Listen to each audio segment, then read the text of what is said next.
चाहे 1 दिन के लिए, चाहे 5 वर्ष के लिए, आपकी जीवन भर की पेंशन पक्की हो गई और तमाम सुख सुविधाएं पक्की हो गई। लेकिन अगर आप वीर हैं, अधिकारी हैं, देश के लिए जूझ रहे हैं, तो जब आप रिटायर होंगे तो आपको कोई स्थायी पेंशन नहीं मिलेगी। आप न्यू पेंशन स्कीम के तहत रहेंगे, आप बाजार के हवाले होंगे। अब बाजार में जो मिल जाए सो ठीक, ना मिले तो शिकायत नहीं।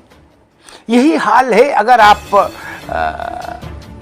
सरकार के किसी विभाग में मुलाजिम रहे हैं, आपका सेवा काल जब समाप्त होगा तो आप एक अनिश्चितता के भंवर में खड़े पाएंगे अपने को। इसी की लड़ाई है। इसमें 2 बात है, एक राजनीतिक लोग और कर्मचारियों के बीच में भेदभाव क्यों। सद विधायकों को अगर वही पुरानी व्यवस्था लागू है उनके लिए, तो फिर ये कर्मचारियों के लिए ये नई व्यवस्था क्यों। और दूसरी बात, जिस नई व्यवस्था को कोई कर्मचारी स्वीकार नहीं कर रहा, वो व्यवस्था लोकतंत्र में चले क्यों। जनता के द्वारा, जनता के लिए, जनता की सरकार, यही ना परिभाषा है।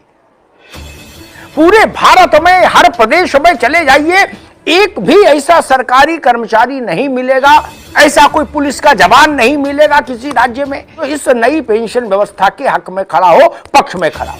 तो जब नहीं, कोई भी पक्ष में नहीं, तो ये आई क्यों व्यवस्था नहीं, और आ भी गई तो चले क्यों।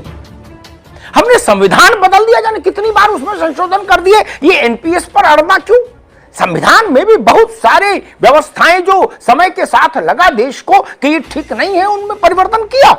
और जिसके लिए संघर्ष चल रहे हों कश्मीर से कन्याकुमारी, असम से गुजरात तक, तो फिर एनपीएस क्या है, इसमें परिवर्तन क्यों नहीं हो सकता, ये बड़ा सवाल है। अब जो मुद्दा देश भर में लाखों लाख कर्मचारियों के जहन में सबसे प्रमुख मुद्दे के रूप में स्थापित हो, तो स्वाभाविक है उस पर राजनीति भी होगी। और उस संघर्ष और राजनीति का सामूहिक प्रतिफल ये रहा कि राजस्थान और छत्तीसगढ़, इन 2 कांग्रेस शासित राज्यों ने पुरानी पेंशन व्यवस्था को बहाल करने का ऐलान कर दिया। यानी आम आदमी पार्टी के द्वारा शासित पंजाब में पुरानी पेंशन व्यवस्था बहाल करने का ऐलान भगवंत मान ने कर दिया।